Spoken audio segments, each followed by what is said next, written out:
Hi, welcome to Moviefone Unscripted. I'm Vince Vaughn. I'm here with Jon Favreau to talk about our new movie, The Breakup. We're going to be asking each other some of the questions that you guys have written in, as well as asking each other some questions of our own to each other. That are unscripted. Unscripted. So why don't we? That's the name. Let's get started with the first question. They want to know, how is it different acting with Vince as opposed to directing him? Well, this is the first time when I've worked on a movie with you where this is your vision. I've been hearing about the idea for The Breakup for many, many years. And I guess because your star has risen so much, you got an opportunity to actually set up a whole movie like this, have a script written based on your idea. Please stop dodging the question, sir. Let me just open it up, because we do want people to learn about the movie too. This is the internet. We go quickly. Here we go. So to actually be a part of a movie where you had a vision for it, and for me to come in and play a role in that world was very fun for me, because first of all, I knew that you dug my sense of humor, and if I was going to try things, that you'd be open to them, and I knew that if we were going to improvise together, that it's like two musicians who've played a lot together. Our rhythms sort of complement each other, and so I didn't have any of the responsibilities to worry about, like in Swingers or Made, where I was trying to keep a lot of stuff in my head. I was able to just come in and have a lot of fun. What research went into writing The Breakup, and was it hard to tap into the woman's perspective? John, I thank you for asking it, although it comes from someone else, and I thank them for asking that question as well. What we did is we sort of locked down for about 6 months to write the screenplay. We knew that we were doing sort of an original movie and a non-traditional movie, so versus taking it to a studio and going through a traditional development process where the script could get sort of castrated, we went and kind of came up with the script and then sold it. So we worked really hard on it for about 6 months before we set it up. And as far as the woman's perspective is concerned, like we did with your role, when you came in to play the part, we would go through the screenplay and make adjustments, and the same was done with Jennifer or Joey playing that part. How would you guys say this? What's your point of view? What's your perspective? So you just sort of collaborate. It wasn't very collaborative. John, I'd love to keep on this, but it seems like there's another question someone wants to ask. After women go through a breakup, they go shopping. What do men do? I think men, as you said in the movie, go on mancation. I think you coined that expression. I think it's a very telling one. One thing is for sure is you're hurt. I'm excited. I look at it like I'm on mancation. I think men, if they're in a traditional relationship, they've felt somewhat oppressed by the structure of the relationship, being monogamous, not spending as much time with their friends, not going out, not doing all the things that they would do if they were alone. So I think there's an initial, after you sort of feel the sense of dread and loss from losing the relationship, you say, hey, I'm going to make the best of it. I'm going to do all those things that I wasn't able to do in the relationship.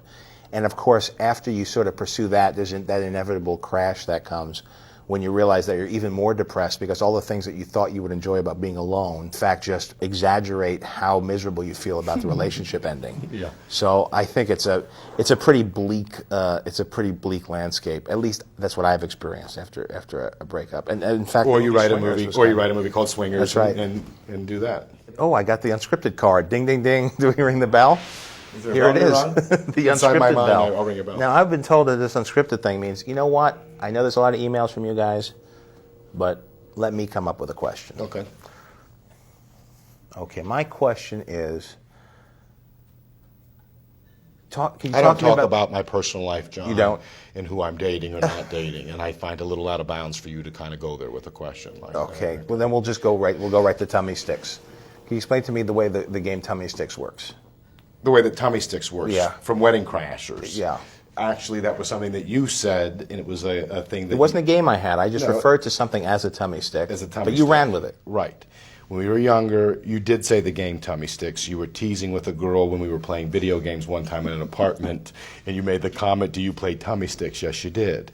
And Tummy Sticks is a name for another part of a male's body. Right. And so when I got to Wedding Crashers, as I've always said publicly, I heard the expression Tummy Sticks from you. But you took it to the next level. Let's play Tummy Sticks. It was a next level thing. And it worked in the scene with Kara O'Donnell, who's also fabulous in the movie The Breakup. You used a lot of cast members from, you know what, I'm going to keep the unscripted card up. How did you assemble this cast for The Breakup? Because I got the phone call.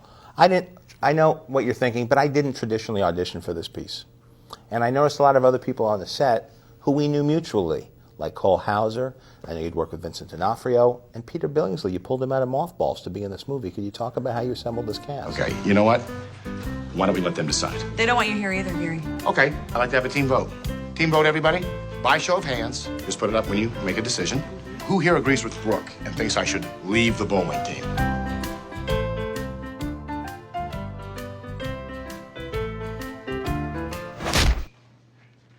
Band of brothers.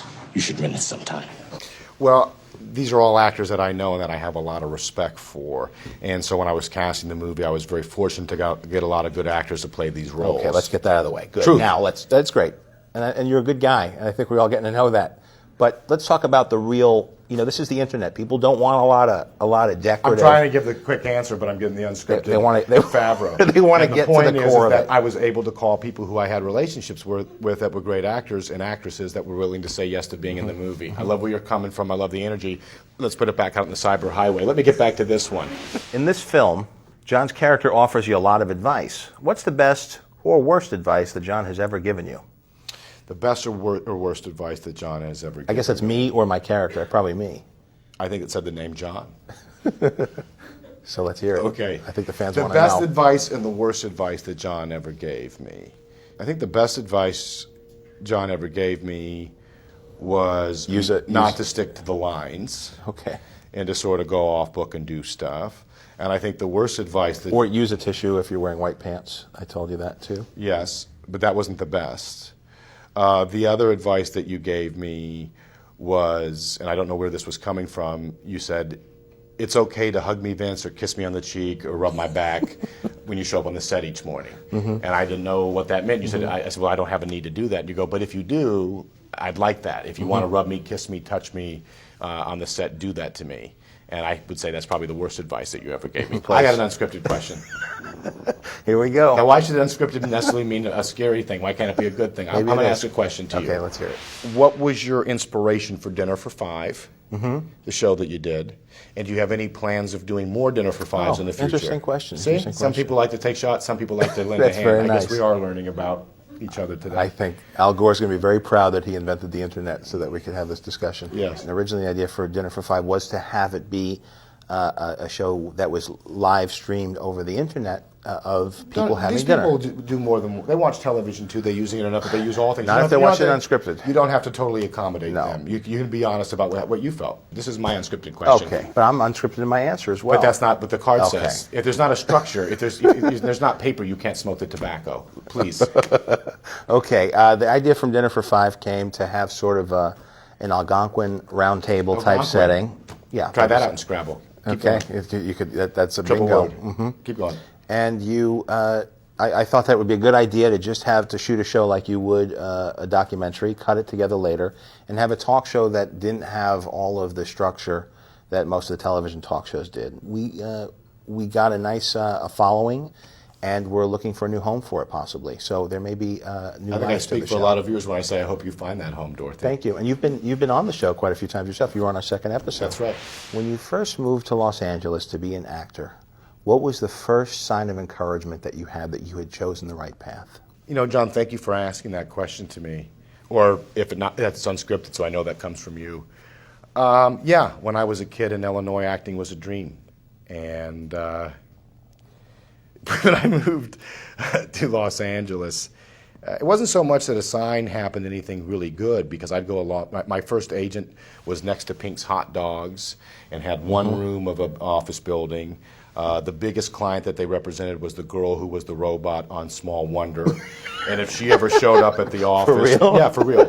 If she ever showed up at the office, you could forget about any questions you had that day, because you got to wait in the waiting room till she was done. That's genius. And I had a lot of auditions without a lot of callbacks, but I think I just kept going and going and going. So, Small Wonder. Yeah. This comes from a viewer, although I'm going to ask it to you, Jon. Okay. Talk about the first date movie you went to. My first date was to see Rocky, the original Rocky. Smooth operator. But it was 1976, and I was born in 66, so I was 10, do the math. And it was a girl, and we had a chaperone. Not a lot went down. No, I think it was my mom, and we went to see the film. And it was a great experience, because if you recall, it was a type of movie where the crowd would just rip up in applause. And did you embrace that moment? I think I don't think there was that much of a sexual connotation to it, but I do remember when I did ask her out, I remember I had a date book. and I wrote different girls' names in all the different days, so that when it was time for to ask for the date, I pulled out my date book and flipped through the pages and found the one day that didn't have a girl. To make it feel like you had Isn't that things clever? going on. Yeah. Nice. I had a filled up, the dance card was full. Well, I want to say thank you to Moviefone. I want to say thank you to Moviefone. I want to say thank you to Moviefone. I want to say You have selected The Breakup, rated PG-13. I want to say thank you for watching and sending in your questions. And John, I'd like to say thank you to you for being a beautiful spirit and a wonderful soul. Thank you very much, and I'd like to say goodbye. Bye-bye. Pretty good. All right. Come on. We did it. Give it up.